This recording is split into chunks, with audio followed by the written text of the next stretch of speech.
Hello there. According to reports, Theresa May's Tory government is prepared for the UK to gift the EU with a £50 billion sweetener as part of any Brexit deal.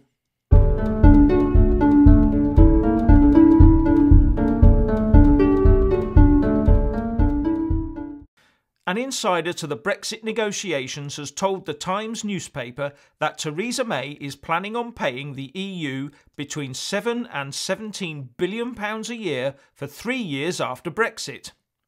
Although Downing Street has firmly denied this report, someone from the inner circle seems to be flying a kite so as to start a debate and get the people used to the idea of some sort of huge annual payment.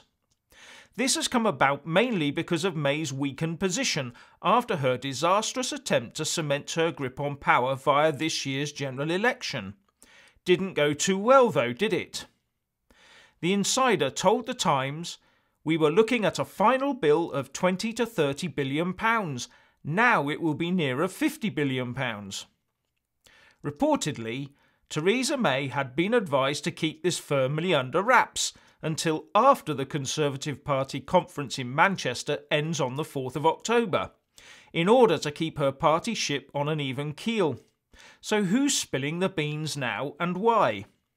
But with rumours that up to a dozen or so of her own MPs are planning to vote against key parts of the European Union Withdrawal Bill, better known as the Great Repeal Bill, she needs to somehow bridge the gap between the Leavers and Remainers in her party, let alone the rest of Parliament. The Leavers will want to see a Brexit that completely severs the links between the UK and the EU, as well as its court, the ECJ, on Brexit Day. The Remainers are desperate for as lengthy a transition period as they can get that keeps the UK under the jurisdiction, however limited, of the EU and ECJ, as this will give them a smooth route to re-entry into full EU membership at a later date. And a £50 billion 3-year transition period may be an attempt at bridging that gap.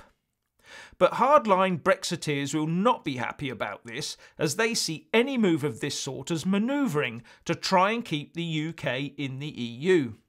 Remainers will of course be cock-a-hoop and see it as a major victory in their ongoing pro-EU campaign.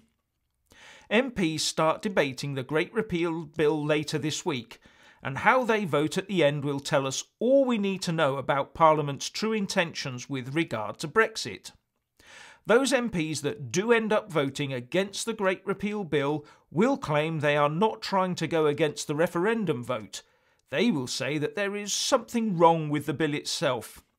But be in no doubt their intention is to defeat the bill and keep the UK in the European Union. We need to be prepared to name and shame.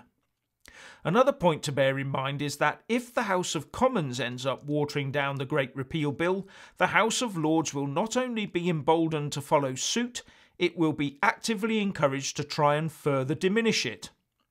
As far as I'm concerned, all this sort of talk is doing is fostering increased uncertainty and costing the UK billions that it can ill afford. The blame for this must be laid squarely at the door of the Remain camp. What do you think? Please leave a comment below. Thank you. Please do like and share this video, and also subscribe to my channel.